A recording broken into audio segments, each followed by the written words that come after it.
तो दोस्तों ये कहानी है एक ऐसे गांव की जहां पर सूरज उगने से पहले मुर्गा बोलता था, जहां मोबाइल से पहले चिट्ठियां आ जाती थी और जहां सपने देखने को पाप समझा जाता था। उस गांव का नाम था बीरपुर।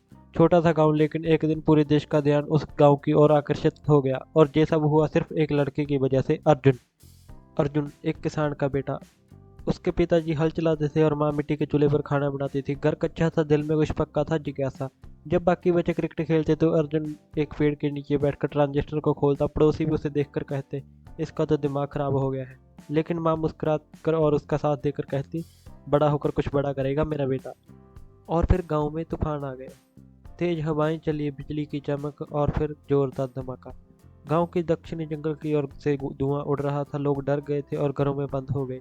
सुबह तक खबर फैल चुकी थी कि दो लोग लापता थे, गांव के सबसे बहादुर व्यक्ति, रघुवीर चाचा और उसके दोस्त पवन।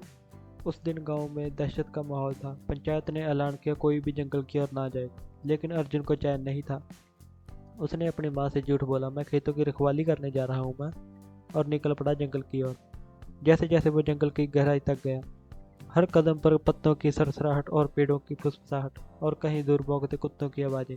फिर उसे देखा एक धातु अजीब सी मशीन, आधी जमीन में धसी हुई थी, जिसमें से एक नीली रोशनी निकल रही थी। अर्जुन के पास सिर्फ एक पुरानी टॉर्च और उसकी डायरी थी, लेकिन साहस बहुत बड़ा था। वो आगे बढ़ा। तभी एक परछाई उसे उसकी ओर बढ़ती दिखी। पास जाकर उसे पता चला कि ये परछाई कोई और नहीं, रघुवीर चाचा ही है।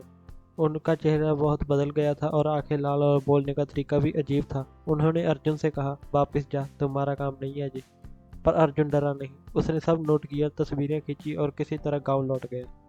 पर अब वो दिन रात कमरे में बंद रहने लगा। कभी रेडियो खोलता, कभी कंप्यूटर के पुर्जे जोड़ता। गांव के लोग भी उसे कहते, पगला गया है ये लड़का। लेकिन माँ को यकीन था कुछ बड़ा ही कर रहा है।